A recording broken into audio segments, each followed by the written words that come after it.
Hi everyone, my name is Donna Hall and I was the Chief Executive at Wigan Council, where we did this quite remarkable thing with residents called the Wigan Deal, which has attracted a lot of interest internationally as well as nationally. I now chair a think tank called New Local, and we work with around 70 different councils who want to think about power transference to communities and doing some of the similar things that we did in Wigan. I also chair an NHS trust as well. So lots of people ask about Wigan and what made it a success. And if you're interested in reading a bit more about it, and many people are, then I'd recommend that you read the King's Fund evaluation of the Wigan Deal, which is a really good, very robust piece of work. And it talks about what we did, but more importantly, it talks about how we did it. So there is an opportunity to listen to the brilliant anthropologist, Dr. Robin Farrow, on another link that you can access as part of this series. And you'll hear there, Robin was absolutely instrumental in helping us to develop the deal. And we basically started by doing some work in a place called Scholes, which predated me as chief executive. And Robin helped us with this. He worked with Nesta at the time. And we were trying to think about adult social care and how to cope with a reducing amount of money and an increasing amount of demand. And also a recognition that our services weren't fit for purpose. And we really worked extensively on how do you listen differently? How do you develop a blank mind, not assume things about people, and really try to build a relationship based on trust rather than processing people and assessing them and passing them through the system. A couple of years later, we did something similar to that with children's services in a place called Worsley Mains in Wigan with Hilary Cottam. So many of you will know Hilary wrote a now famous book called Radical Help, and she describes the Wigan work in that book as well. And what we did basically was we found that there were around about 80% of our time was spent on continuously assessing people and referring them for children's services, and across the judicial system, across police, criminal justice, housing, drug and alcohol services, the school. Everybody working around that family was separately dealing and interacting with them, but in a very negative, punitive way, and not trying to address the underlying issues that were facing those families and the problems that they had and the reality of their day-to-day life. So we thought, we've learned a lot here about children's services and adult services. Why don't we just change the way we work 365 days a year, stop doing projects, time-limited projects that have got funding attached to them. When the funding runs out, we just walk away and go back to doing what we used to do. Let's change the way that we work fundamentally all the time and just make it how we work.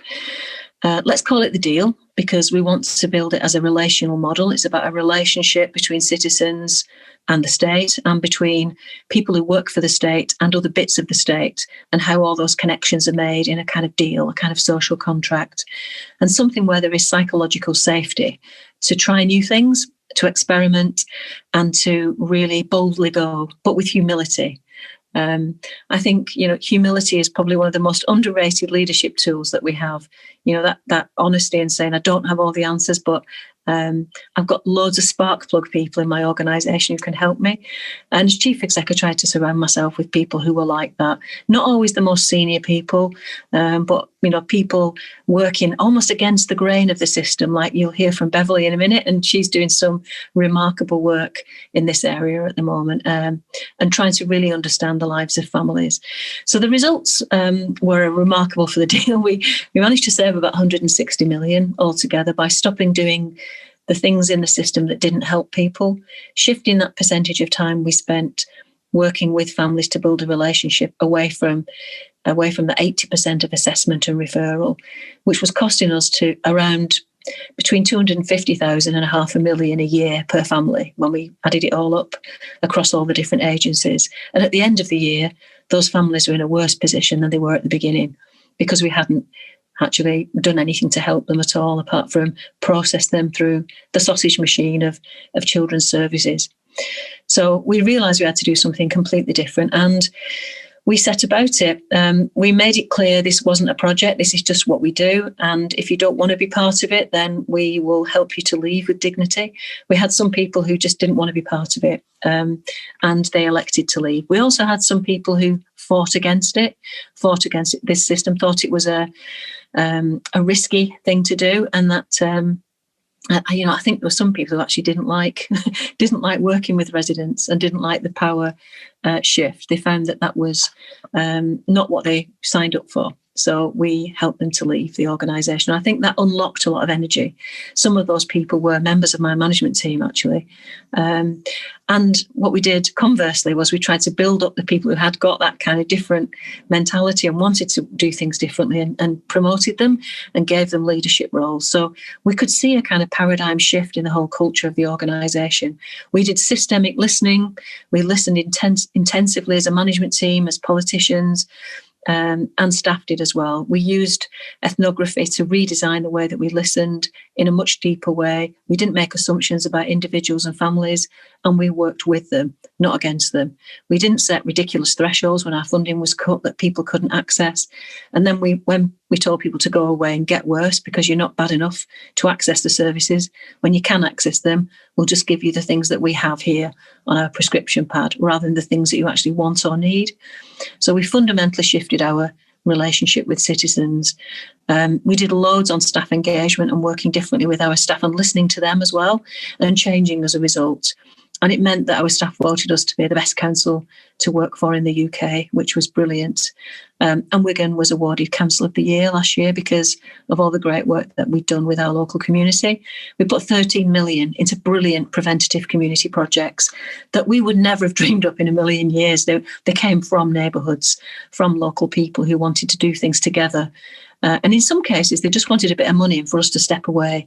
It was all about shifting power and giving people that trust and that ability to just get on with things within their local communities.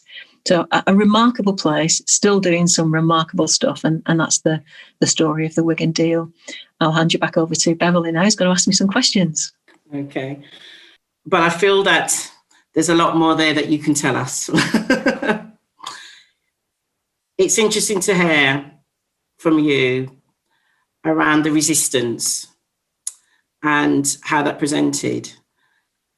And often I think that's sometimes where change programs fall down, because you still have people holding powerful positions with a mindset that isn't shifting. How hard was it for you, as a chief exec? How hard was it to work around that idea of, respectful exit without it becoming destabilising, to the function of your organisation? I think we tried to give people a chance to change and to see the light, if you like, and to think more empathetically. We've just been talking before this about love and embedding love into the design of public services, and we've kind of lost something, haven't we? We've become really kind of cold, mechanistic, separate in the way that we work with people. And some of the high-profile cases that you've seen around child abuse have meant that love has been drained out of the system systematically, and it's not good for people. It's not good for the people that we serve. So, making sure you have values-led recruitment, that it's all about what you stand for, making sure when you're doing a restructure that the people who don't sign up for these values are the people who leave. So we had to lose around 1,000 staff in Wigan through the cuts because all our money's tied up in staff. So we made sure that those 1,000 people were the right people to leave. The ones who they weren't on board with this different way of working.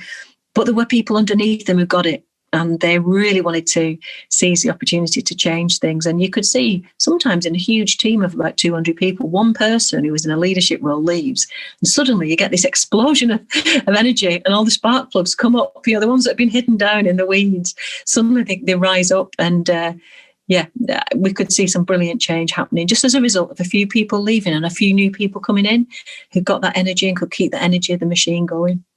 Something that Robin talked about earlier on in the conversation we had earlier on today was about the buying of all the senior leadership, but also in the context of a chief executive, you've got political leadership of a council, and you've got that context of, I don't know the politics of Wigan, so I don't know whether you're ever in that world of no overall control or there's a movement back and forth and different kind of agendas. How were you able as a leader of that organisation to bring those councillors, bring that politic together in terms of them being able to go out into that whole system of all those other organisations and their leaderships? How were you able to get that political buy-in in that way and hold it? I mean, we were blessed really with brilliant politicians who just got it. So it was the leader at the time, actually, who'd seen Hillary speak at an event and thought, wow, I want to work with this woman. So that's the kind of politicians we were working with. I'll be honest, there was some element it's Labour controlled, always has been. There is an opposition, Conservative and independent opposition, but it's a strong Labour authority, northern strong Labour, industrial type, centrist Labour, I would say. And so there was some kind of nervousness in some parts of the Labour group about us, because obviously it was a start of austerity, and some councils were saying, we cannot do this, we're just going to cut things and then tell people it's all the government's fault. But our politicians kind of didn't want to do that. They didn't want to make austerity look good, because it's not. But they wanted to use it as an opportunity to protect the most vulnerable people in our communities, or valuable people in our communities. So one of the elements of the deal was a freezing of council tax. So we froze council tax for 8 years altogether, where we didn't put up the general fund, and that equates to around £500 per household over that time period. So that's a lot of money, really. Particularly it's one of the most aggressive taxes out there, isn't it, in terms of the impact on people, low income. Yeah. The poorest people pay the most. Beverly. So they were, from a political point of view, that was their objective, to protect the vulnerable, to use the funding cuts to really kind of create a burning platform around stopping doing things that didn't help people, really, and try to focus on prevention. And one of the key outcomes from the deal was an increase in healthy life expectancy. So we had some parts of Wigan where healthy life expectancy was around 50. So you would be only living to the age of 50 with good health. Which is horrific, really, if you think, we've had an NHS in place for over 40 years, and all over the country, it's starting to go down now, healthy life expectancy. But in Wigan, we managed to increase it in the most deprived areas by 7 years per person, which is huge because of the preventative work that we funded through the Community Investment Fund, things like physical activity programmes, mental health support programmes, stuff in the community for people who were socially isolated and lonely. So I'm sure you know, but loneliness is more toxic for you than smoking 15 cigarettes a day, isn't it? So that, and you don't tend to have health promotion projects that tackle loneliness. So we put 13 million into the community to deal with these kind of issues.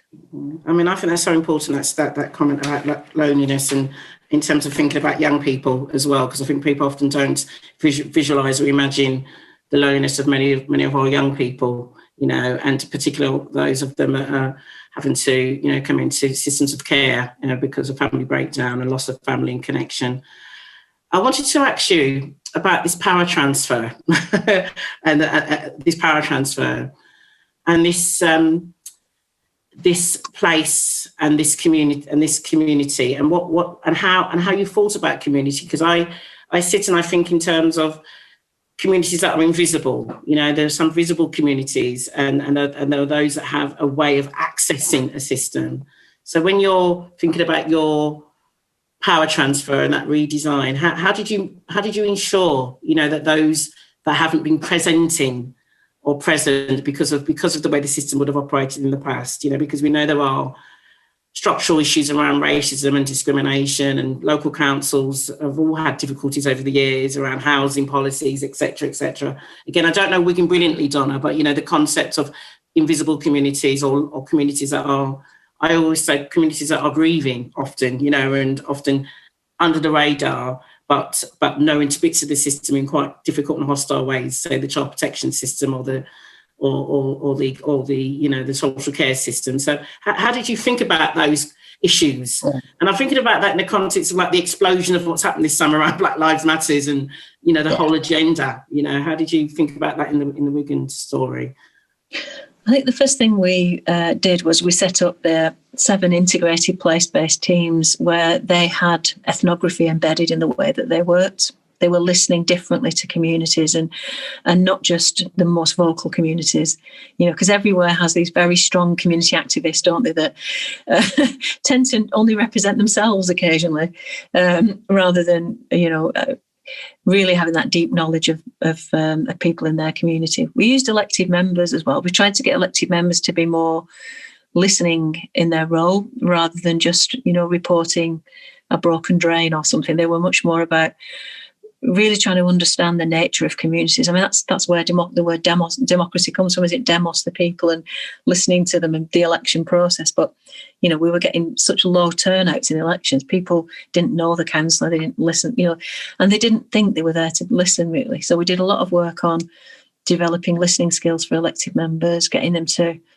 do street surgeries, to actively seek out people who were grieving, or to, communities who were grieving, or people who were, so Wigan's it's quite a white place, Wigan, quite a white working class place. But I'm just talking about LGBTQ communities. We did nothing, we were the only place in the north of England to not even have a pride. We didn't have pride. So, and a few people came to see me. Ian McKellen's from Wigan. Gosh, gorgeous. I love that man. He's amazing. I've met him. I've met him.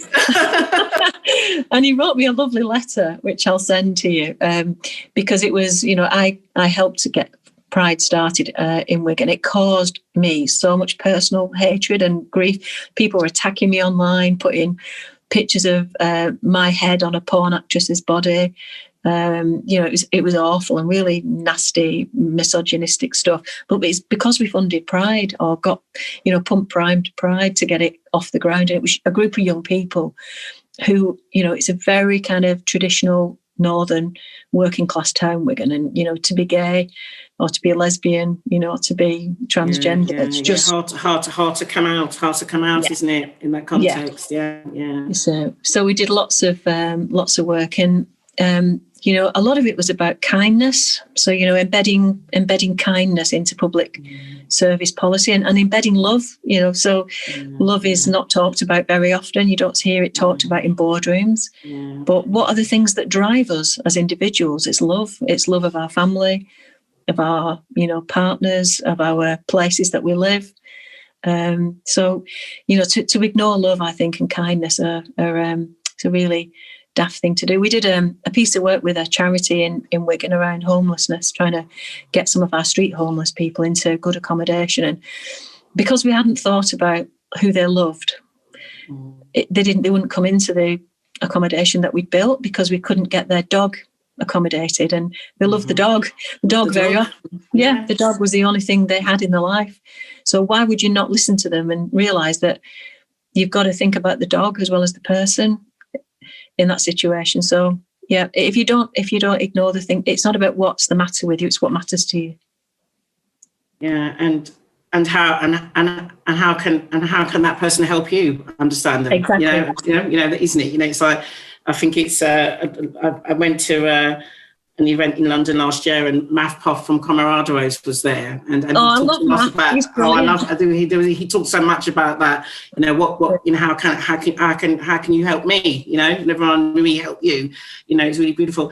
I think the thing about love for me, I started talking about love publicly about 4 or 5 years ago. About 5 years ago, in the work that I was doing, because I was working in a space of such intense pain and loss, because it was at the sharp end of the child protection system, and it's just, the whole story of people's lives. How do you end up into a place where, I used to say to a lot of the mums I worked with, when you gave birth to that baby, every dream was open to you, every possibility of the experience of that and the dream of that for you, so there was never any intentionality to end up in a world where you're pointed to have done something harmful, potentially harmful. There's a reason why we get to the space we get. So it's this whole thing around recognising the need to kind of hold your empathy all the way through, even to some of the sometimes done at the darker places, the darker places of pain, because you realise it was the absence of love for people, and I started to say that in the work, and to work with the workers that I was managing. And I had a fantastic assistant director who just gave space for these services to grow and build out differently. She's retired now. I will name her Debbie Carter. I want to name her and give respect to her, because she just recognised that, God, we can't keep doing what we're doing, can we?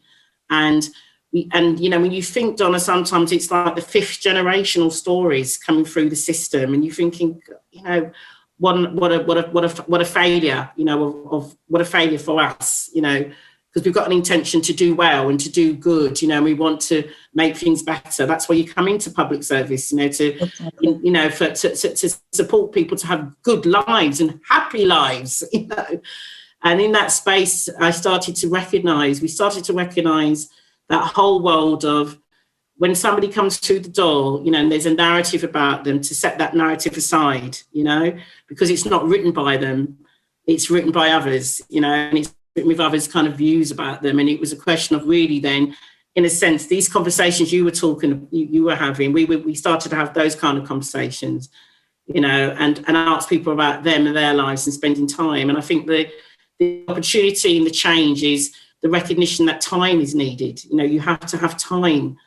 So in a sense, Donna, for me, how did you see that? How did you spot that, you know, 80%, you have to stop doing lots of things to free up the time? You know, how did you see that as a critical thing? I wrote that down quite a bit in the chat with you and Robin. Time came to me, because the idea that you can spend 2 or 3 days with somebody in the front line of services, the way they were organised, or spending time with people, that was, you know, it's often the complaint of that worker, isn't it? I don't have the time.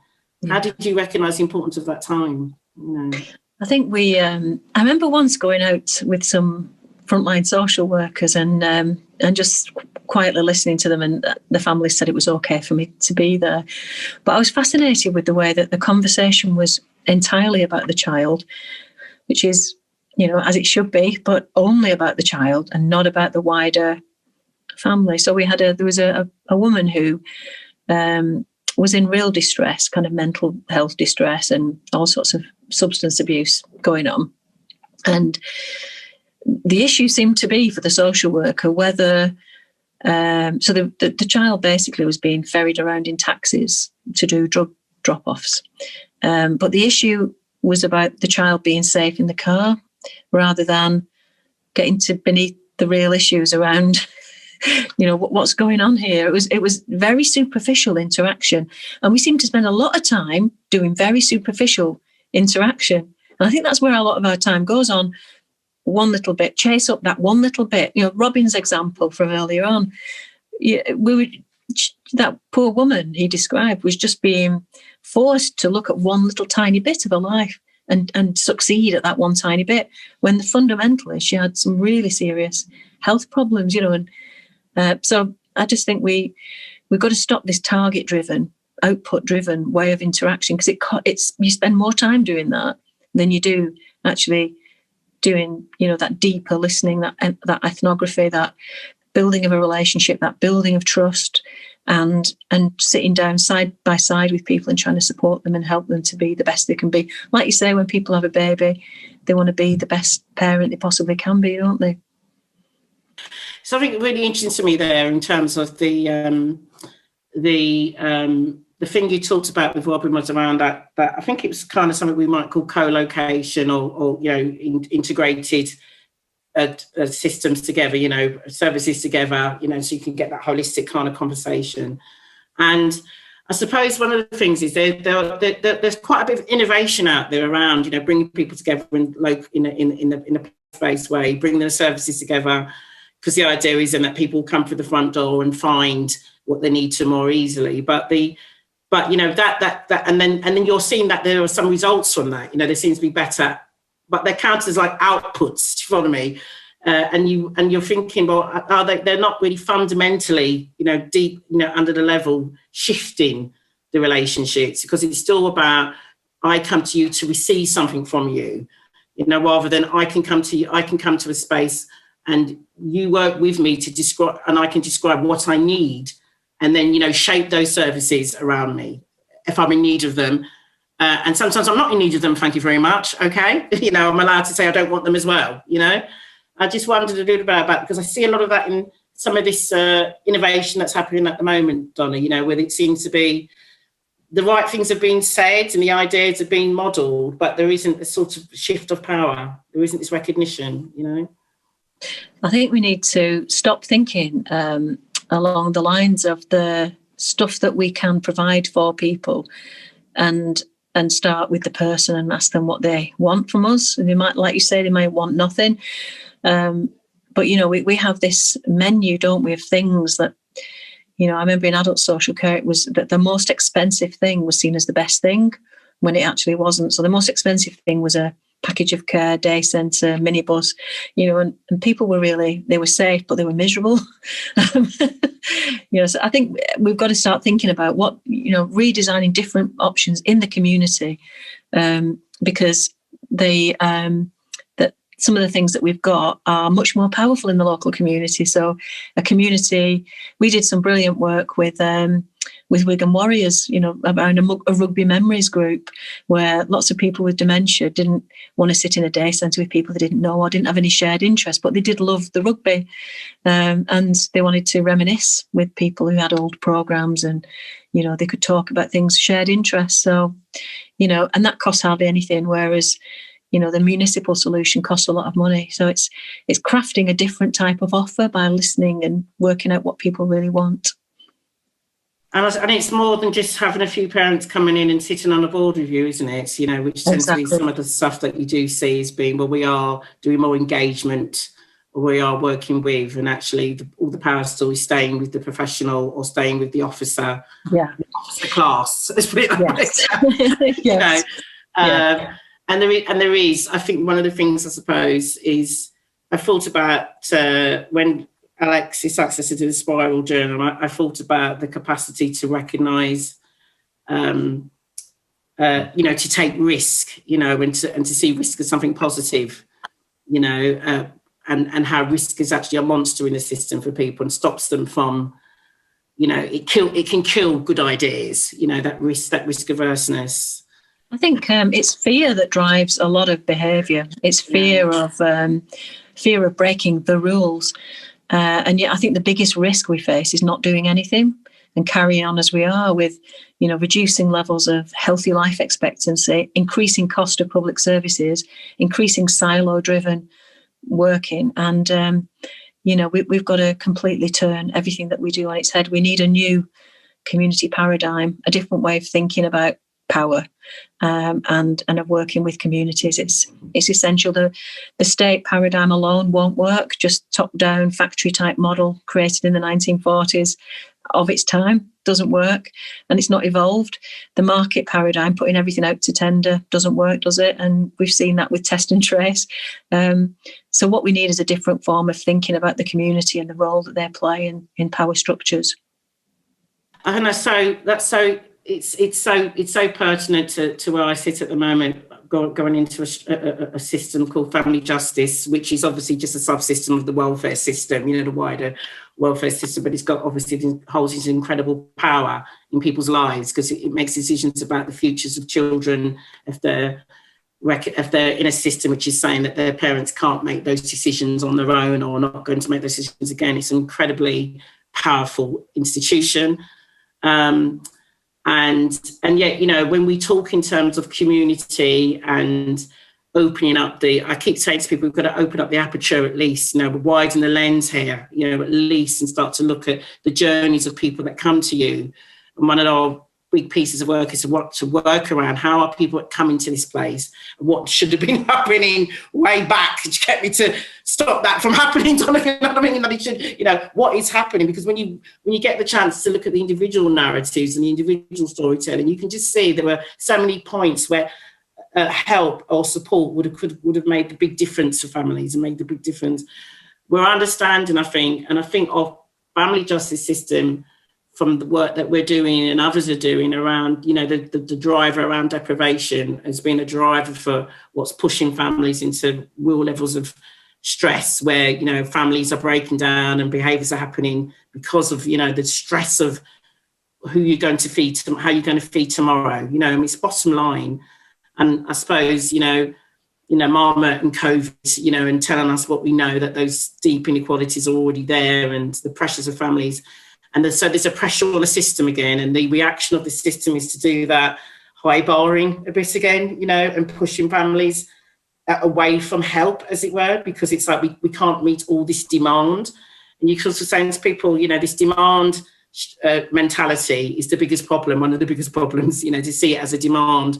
And not think about there's a whole load of people here, that have got a lot of needs, and have got a lot of strengths, and we're not encountering them in ways in their face and in their place to bring that out.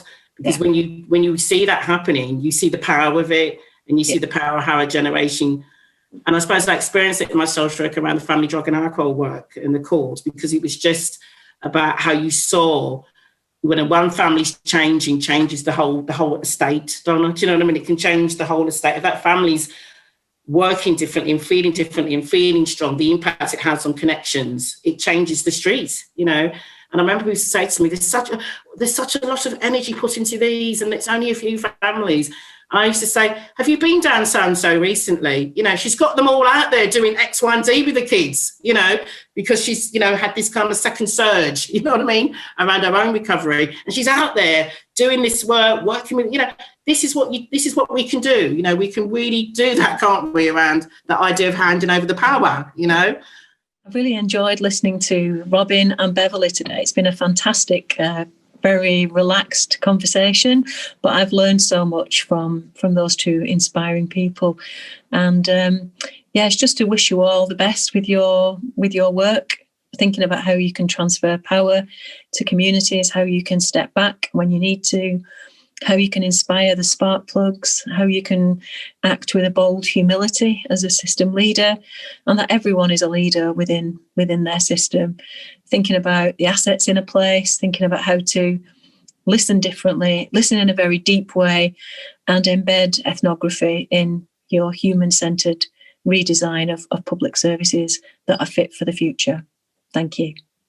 Can I just say to you, Donna, thank you. I really enjoyed the exchange of conversation and the exchange of knowledge and learning from you today, and also from Robin. I was very excited to be asked to speak to you, because I think I started out by saying I am a follower and you have inspired me, because it's a crazy world that I've been in around social work and my spaces, and sometimes one has felt out on the limb to talk about love and to create context for love to happen, in the professional family relationship, in the most appropriate ways. But it is about the recognition, I think, of others and being recognised. And so I think for me, so much of the values around the bold humility, I think the capacity to take the risk, and to jump in there and to try and do the listening into action. I will use that forever, those 3 words, because we just can't afford not to.